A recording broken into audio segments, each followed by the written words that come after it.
The wooden floors of Cold Brook, Nebraska, had become sheets of ice. Not literally frozen, the planks remained wood, but so cold that bare feet stuck to them, that children cried when they touched them, that families huddled on chairs and beds rather than stand on surfaces that seemed to drain the heat from their bodies. The cast iron stoves roared with fire, consuming wood at terrifying rates, but the heat rose uselessly toward the ceiling while the floors remained frigid, radiating cold upward from the crawl spaces beneath where the winter wind had found every gap in every foundation. The temperature outside was 43 degrees below zero.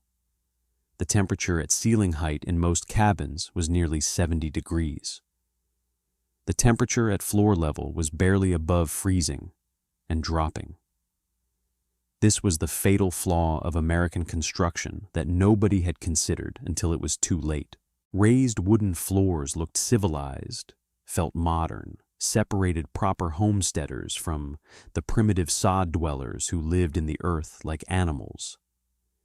But raised floors created crawl spaces, and crawl spaces filled with cold air, and cold air turned wooden planks into conductors that pulled warmth from any body that touched them.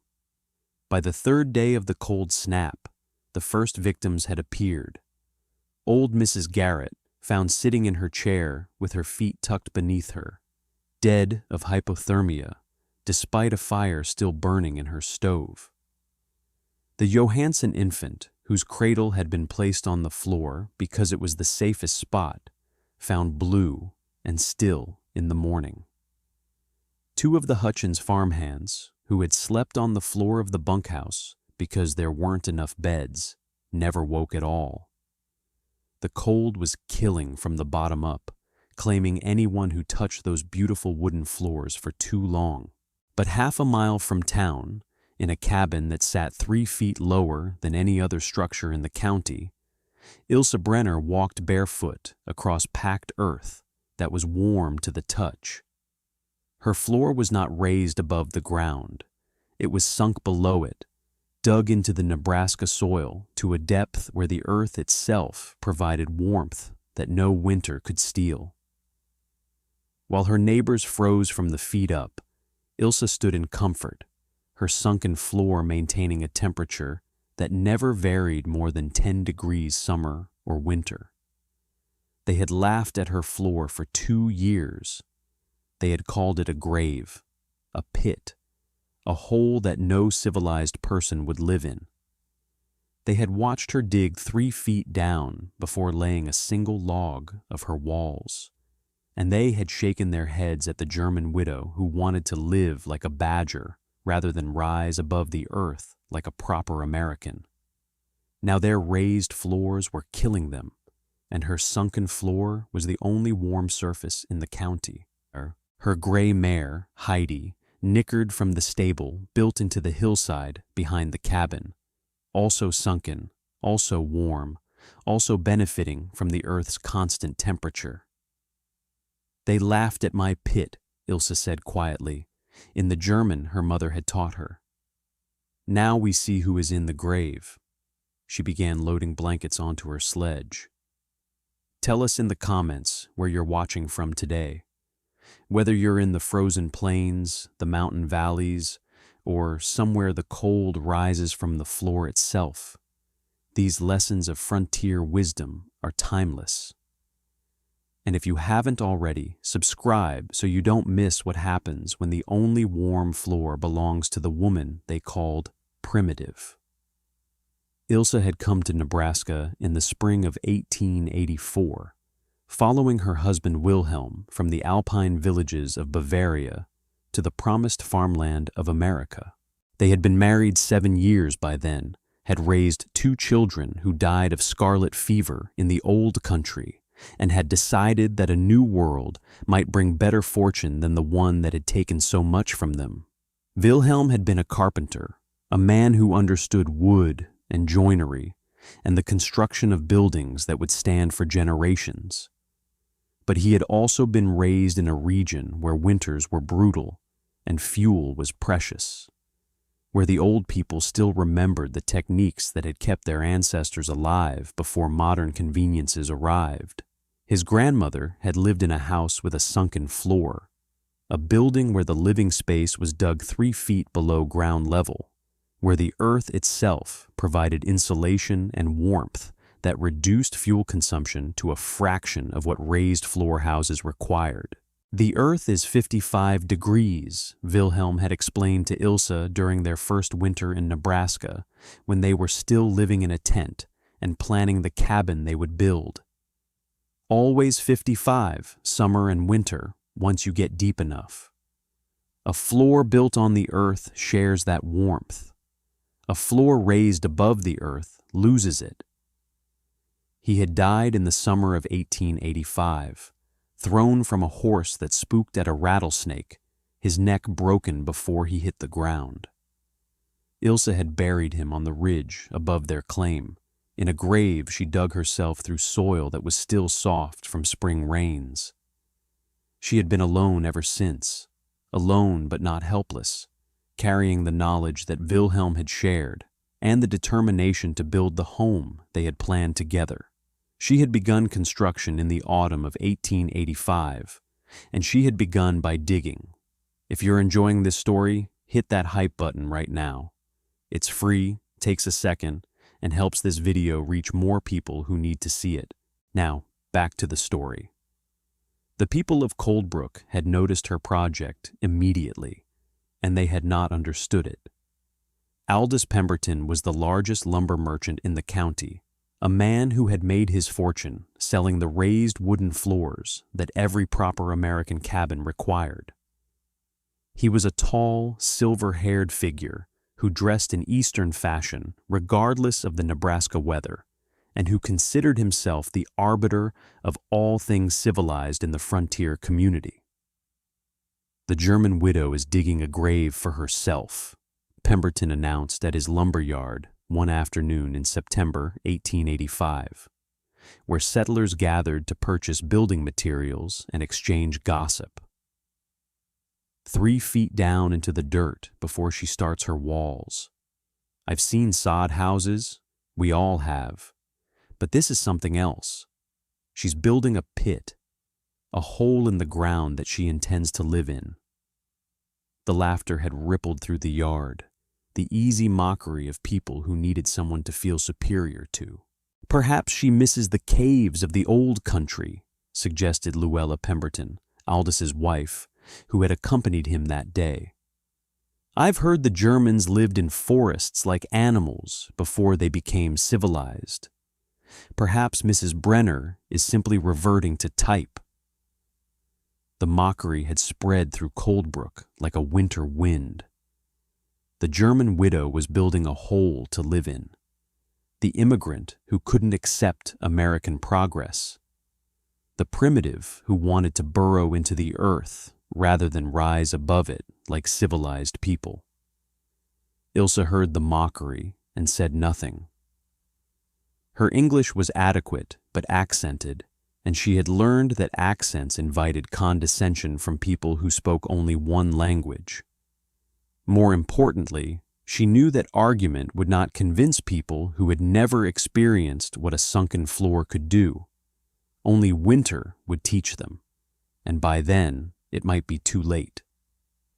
She continued digging. The excavation took 3 weeks. 3 weeks of removing soil with a shovel, of hauling dirt in a handcart, of shaping the pit that would become her home. She dug 3 feet down, creating a rectangle 20 feet by 16 feet, with walls of packed earth that would support the log structure above.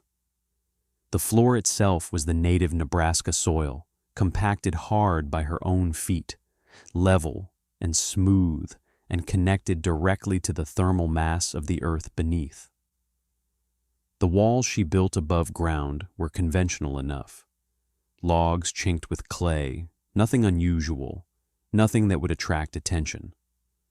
But the floor was 3 feet below the surrounding grade, which meant that the interior of her cabin sat partially underground.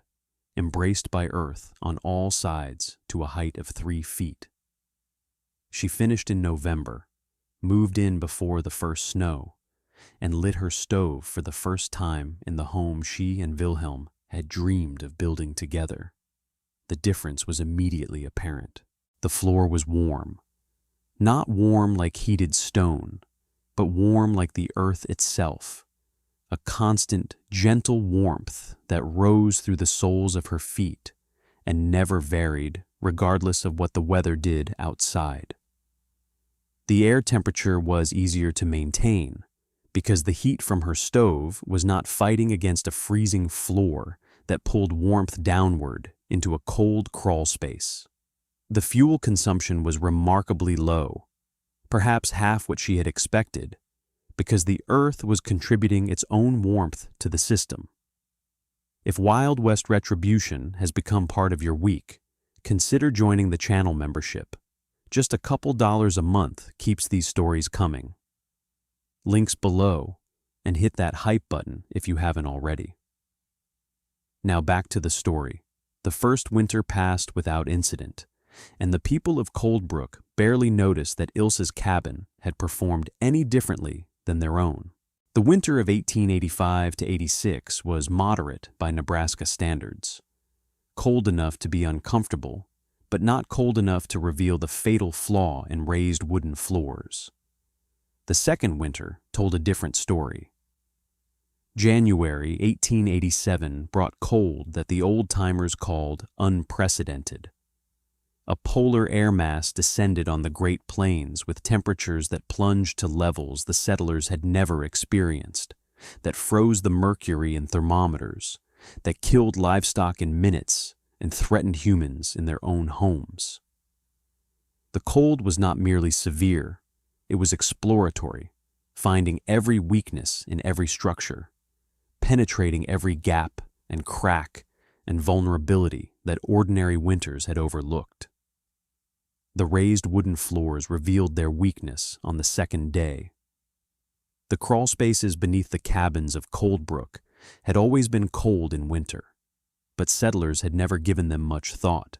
The cold air sat under the floors, and the warm air sat above the floors, and the wooden planks in between provided some insulation, enough for ordinary winters, enough for temperatures that hovered around 0 or 10 below. At 43 below zero, ordinary insulation was not enough.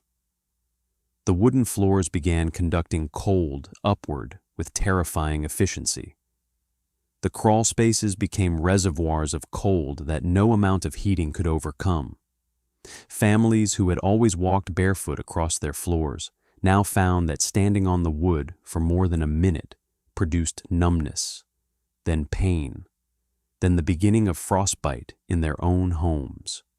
The heat from their stoves rose toward the ceilings, and the cold from their floors rose toward their bodies, and the two never mixed properly, because warm air rises and cold air sinks, and the physics of temperature stratification cared nothing for human comfort. The deaths began on the third day. Old Mrs. Garrett was found first, a widow who had lived alone at the edge of town, whose habit of sitting with her feet on a small stool had probably kept her alive longer than she would have survived otherwise.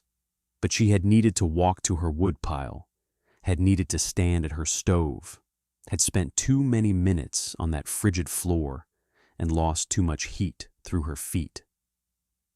Her stove was still warm when they found her, but her body was cold, drained of life by a floor that had become a thermal vampire. The Johansson infant followed, then the farmhands, then others whose contact with those raised wooden floors had stolen their warmth faster than their bodies could produce it. By the fourth day, the settlers of Coldbrook understood that their floors were killing them, but they did not know what to do about it. They stacked blankets on the wood, but the cold penetrated the blankets. They kept their children on beds and chairs, but they could not stay suspended forever. They burned more wood, but the heat rose to the ceiling while the floors remained frozen. The first refugee arrived at Ilse's door on the morning of the 5th day. It was young Clara Hutchins, the 16-year-old daughter of the family whose farmhands had frozen. She had walked half a mile through 40 below temperatures because she had heard something at church months ago, a whispered conversation about the German widow's warm floor, quickly dismissed as nonsense, but remembered now that nonsense might mean survival. "Mrs. Brenner," Clara gasped, barely able to speak through the chattering of her teeth. "Your floor. They said your floor is different, warmer. Is it true?" Ilse opened her door wider, revealing an interior that looked like any other cabin except for one detail. The floor was 3 feet lower than the door sill, reached by wooden steps that led down into the living space. "Come inside," Ilse said. "Take off your shoes." Clara descended the steps and stopped in amazement. The floor beneath her stockinged feet was warm. Not hot, but warm. Warmer than any floor she had ever felt in January. Warmer than some floors she had felt in summer. She stood there, tears streaming down her face, feeling warmth rise through her body from the earth itself. "How?" she whispered. "The earth is always 55 degrees, Ilse said. "Deep enough, it never freezes, never heats beyond that. My floor is the earth. Your floors float above the earth, cut off from its warmth, exposed to the cold that fills your crawl spaces. Your floors are killing you. My floor is keeping me alive." She looked at the girl, at the frost still visible on her collar and cuffs, at the desperation in her eyes. "Go back. Tell your family, tell everyone you can reach that there is shelter here. My floor can hold many people. My stove can warm many bodies. Bring the children first, then the elderly, then anyone else who cannot survive on those wooden floors." The evacuation began that afternoon. Ilse's cabin was not large, 20 by 16 feet, perhaps 320 square feet of floor space, but it was enough, barely to shelter the most vulnerable members of Coldbrook during the worst of the cold. Children sat and lay on the warm earth floor, their bodies absorbing heat that their parents' floors had stolen. Elderly couples rested against the walls where earth and logs met, warmed by contact with ground that never froze. Mothers held infants on a surface that felt like summer soil, unable to believe what their senses were telling them. 31 people crowded into that space at the peak of the crisis. 31 bodies sharing the warmth of a floor that everyone had called a pit, a grave, a hole for primitives who didn't know how to build properly. Ilse fed them from stores she had prepared, warmed them with fires that consumed far less wood than their own stoves had required, and kept them alive through 5 days of cold that would have killed every one of them on those beautiful, civilized, deadly raised wooden floors. The cold broke on the 9th day of January, rising to a merely brutal 10 below zero, allowing the refugees to return to their homes and assess the damage. The assessment was grim. 7 people had died in Coldbrook, 7 neighbors frozen in cabins that had been designed without understanding the physics of extreme cold. The livestock losses were catastrophic. The psychological damage, knowing that homes could become death traps, would last for years. But 31 people who should have joined the dead were alive because they had sheltered in a pit, a grave, a hole in the ground that turned out to be the only truly warm floor in the county. The gathering came in March, held in the church that had been built with a proper raised floor and had nearly killed its minister during the cold snap. The survivors of Coldbrook assembled to reckon with what had happened, to mourn the dead, acknowledge the living, and honor the woman whose floor had made the difference. Mayor Cornelius Ashworth spoke first, a man who had spent 3 days standing on his own frozen floor before pride had allowed him to seek shelter at the German widow's cabin. 2 years ago, Ilse Brenner dug a hole 3 feet deep before she started building her cabin, and we laughed at her. I laughed at her. I said she was building a grave. I said no civilized person would live in a pit. I said American construction was superior to whatever primitive technique she had brought from the old country. He stopped, his voice thick with shame. 7 people died in Coldbrook during the cold snap. 7 of our neighbors froze in homes that I helped them build, in cabins with raised wooden floors that I told them were proper and civilized. Those floors killed them. The cold came up through the wood and took their heat and their lives, and there was nothing they could do about it because we built wrong. He looked at Ilse, who sat apart from the gathering as she had always sat apart. Mrs. Brenner's floor never got cold. 31 people sheltered on that floor, and every one of them is alive today. She didn't build a grave. She built the only warm floor in the county using techniques that we called primitive because we didn't understand them.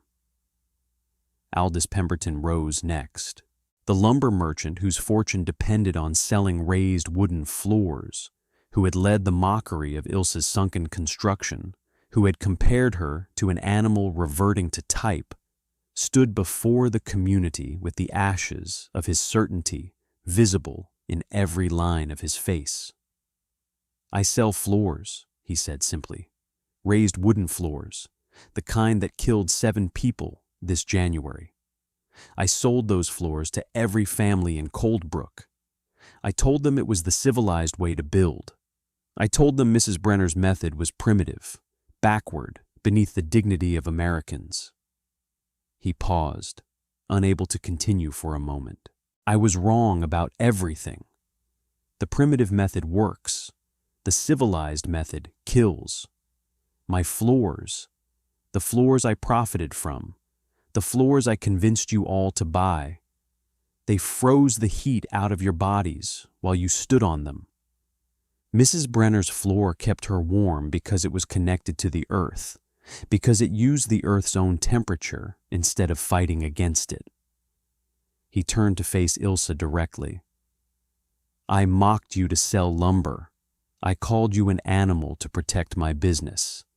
I am sorry.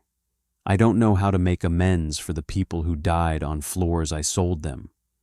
But I know I will never again mock a technique simply because I don't understand it or can't profit from it." Luella Pemberton spoke next, confessing her cruelty, her comparison of Ilse to a cave-dwelling animal. Then others, the families whose children had survived on that warm earth floor, the elderly who had found comfort against the walls where earth met logs, the refugees who had learned in the most direct way possible that the German widow's primitive method was superior to American progress. When the testimonies were complete, Ilse walked to the front of the church. She was a small woman, weathered by 2 years of frontier labor, but her eyes were clear and her voice was steady. "In Bavaria," she said, "my husband's grandmother lived in a house with a sunken floor. The winters there are cold, not as cold as Nebraska, but cold enough to kill if you are not prepared. The old people knew that the earth holds warmth, that a floor connected to the earth shares that warmth, that fighting against the ground is harder than working with it." She looked around at the faces of those who had laughed at her. "My husband Wilhelm planned to build our cabin this way before he died. He knew what the earth could do. He knew that raised floors look civilized but waste heat, that sunken floors look primitive but save lives. I built what he planned because I trusted his knowledge more than I trusted your mockery." She paused. 7 people died. That number will stay with me, because some of them might have lived if they had come to my cabin sooner, if pride had not prevented them from seeking shelter in a pit. I do not blame them. Pride is human. But I hope you have learned that sometimes the primitive way is the wise way, and the civilized way is the deadly way. She looked at Aldous Pemberton. I will teach anyone who wants to learn how to build a sunken floor. The technique is not difficult. It requires digging before you build, nothing more. But it requires setting aside the belief that rising above the earth makes you superior. The earth is not your enemy. The earth is 55 degrees, always, and that warmth is yours if you are humble enough to accept it. Thank you for watching this story about Ilse Brenner and the sunken floor of Coldbrook. When we mock what we do not understand, we sometimes lose the wisdom that might save us. If this story reminded you that the earth offers gifts to those who work with it rather than against it, please share it with someone who needs to hear it. Subscribe to Wild West Retribution for more stories of frontier resilience and quiet vindication. Tell us in the comments, has anyone ever called your methods primitive until those methods proved superior to modern ones? That summer, a transformation swept through Coldbrook. Families who had nearly died on their raised floors began excavating beneath their existing cabins, removing the wooden floors and digging down to create the sunken living spaces that Ilse had demonstrated. It was hard work, harder than building new would have been, but no one complained, because everyone remembered January and the cold that rose from those beautiful wooden planks. Aldous Pemberton closed his lumberyard within a year. The demand for raised floors had collapsed, replaced by families who wanted to dig their own earth floors and needed no lumber for the purpose. He moved to Omaha and opened a hardware store, where he was known for never mocking any customer's building methods, no matter how primitive they seemed. The phrase "digging for warmth" entered the vocabulary of the Nebraska frontier and spread across the Great Plains. It meant working with the earth rather than against it, accepting the gifts that the ground offered, building humble structures that outperformed proud ones.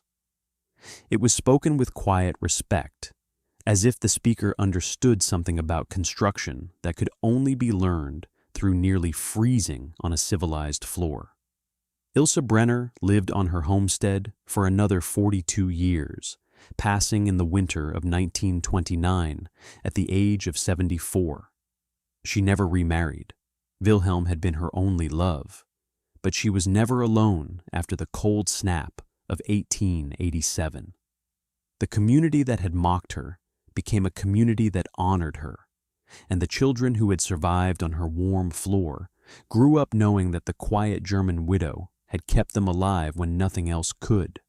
Her cabin still stands, maintained now by the Nebraska Historical Society as a monument to the construction technique that saved a town. Visitors descend the wooden steps into the sunken living space. Feel the warmth that rises from the earth floor even in winter, and understand what the settlers of Coldbrook learned in the cruelest possible way.